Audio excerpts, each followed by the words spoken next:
रितेश और मोहिनी अपने सुहागरात के बाद एक आलीशान होटल के कमरे में बैठे हैं।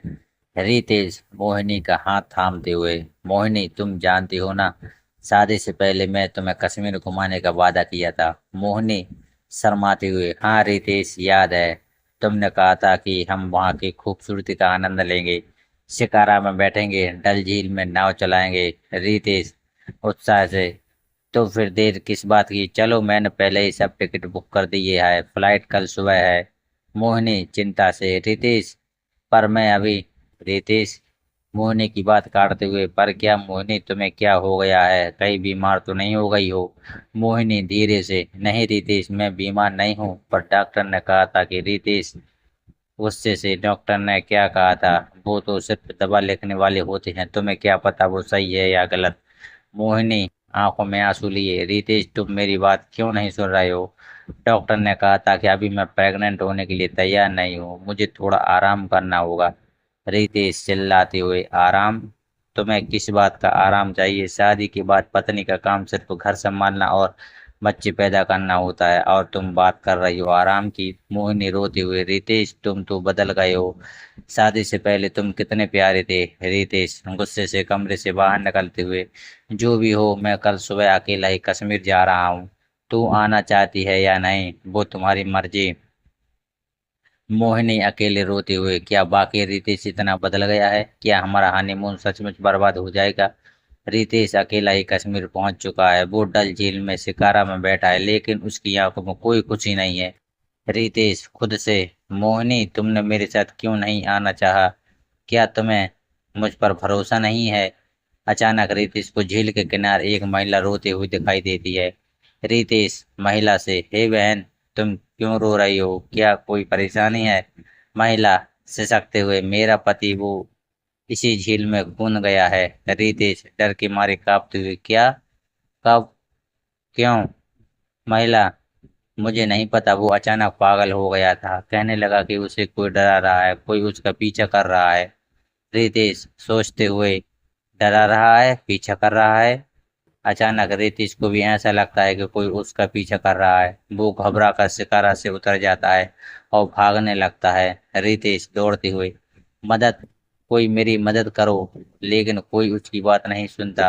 रितेश को लगता है कि वो किसी भयानक सपने में फंस गया है। रितेश डर के मारे एक अंधेरे कमरे में बंद है, वो दरवाजे को धक्के दे रहा है, लेकिन दरवाजा नहीं खुल रहा है। रितेश चिल्लाते हुए, कोई है यहाँ, मुझे बाहर निकालो। अचानक कमरे में एक भयानक आवाज गूंजती है। आवाज, रितेश तुमने मेरी पत्नी को क्यों मारा। रितेश डर के मारे चिल्लाते हुए, मैं नहीं जानता, मैं किसी को नहीं जानता। आवाज, झूठ मत बोलो, मैंने तुम्हें उस रात देखा था, तुमने ही उसे धक्का दिया था और वो झील में गिर गई थी। रितेश रोते हुए, नहीं ये सच नहीं है, मैंने कुछ नहीं किया। आवाज, हंसी, तुम सचमुच बेवकूफ हो रितेश, तुमने जो किया वो किसी को नहीं पता, लेकिन मैं जानता हूँ और मैं तुम्हें सजा दूंगा। रितेश बेहोश हो जाता है।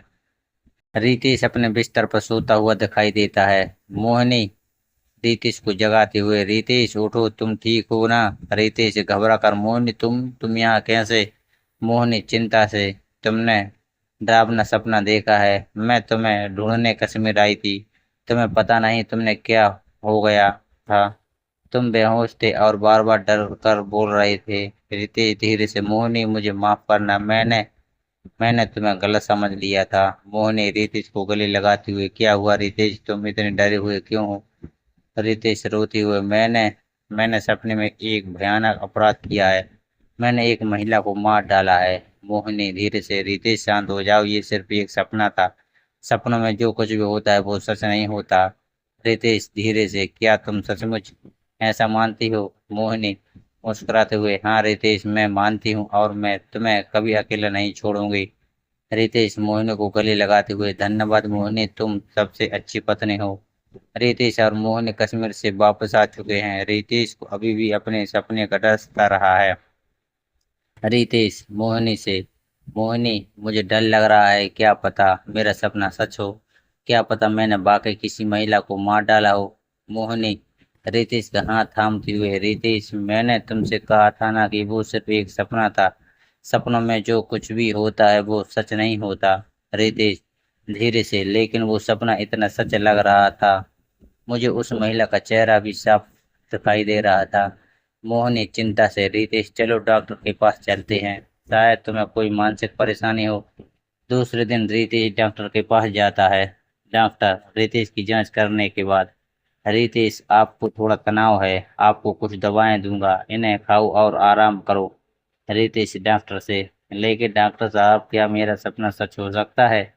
डॉक्टर मुस्कुराते हुए, रितेश सपने अक्सर हमारी इच्छाओं और डर का प्रतिबिंब होते हैं। हो सकता है कि आपने कोई फिल्म देखी हो या कोई अपराध की खबर सुनी हो जिसके कारण आपको ऐसा सपना आया हो। रितेश थोड़ा शांत होगा, ठीक है डॉक्टर साहब, मैं आपकी दवाइयाँ खाऊंगा और आराम करूंगा। लेकिन रितेश को शांति नहीं मिलती।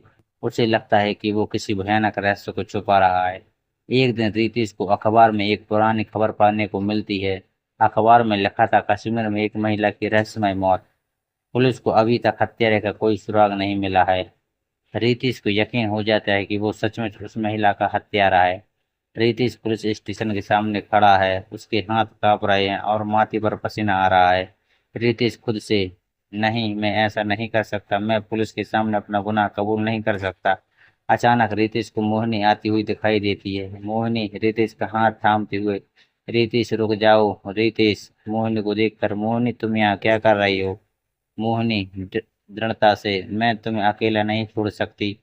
रितेश मुझे पता है कि तुम बेकसूर हो। रितेश आश्चर्य से, तुम्हें कैसे पता?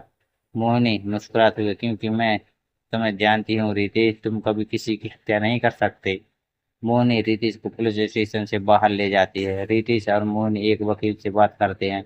वकील रितेश की बात सुनने के बाद, रितेश मुझे लगता है कि आपके पास इस मामले में खुद को बचाने का एक मजबूत मामला है। मोहिनी वकील से, लेकिन सर पुलिस के पास रितेश के खिलाफ सबूत हैं। वकील मुस्कुराते हुए, चिंता मत करो मोहिनी जी, मेरे पास भी कुछ सबूत हैं जो रितेश को बेगुनाही साबित करते हैं। दूसरे दिन वकील अदालत में रितेश के पक्ष में सबूत पेश करता है। रितेश कश्मीर जाने के समय और हत्या के समय अलग अलग जगहों पर था। रितेश के पास हत्या करने का कोई मकसद नहीं था। असली हत्यारे के हाथों के निशान रितेश के हाथों के निशानों से मेल नहीं खाते। सबूतों को देखने के बाद न्यायाधीश रितेश को बरी कर देते हैं। रितेश और मोहिनी खुशी से गले लग जाते हैं। रितेश सचमुच बेकसूर था, असली हत्यारा कोई और था। मोहिनी और वकील की मदद से रितेश को न्याय मिल गया। तो दोस्तों आशा है कि आपको ये कहानी पसंद आई होगी। धन्यवाद।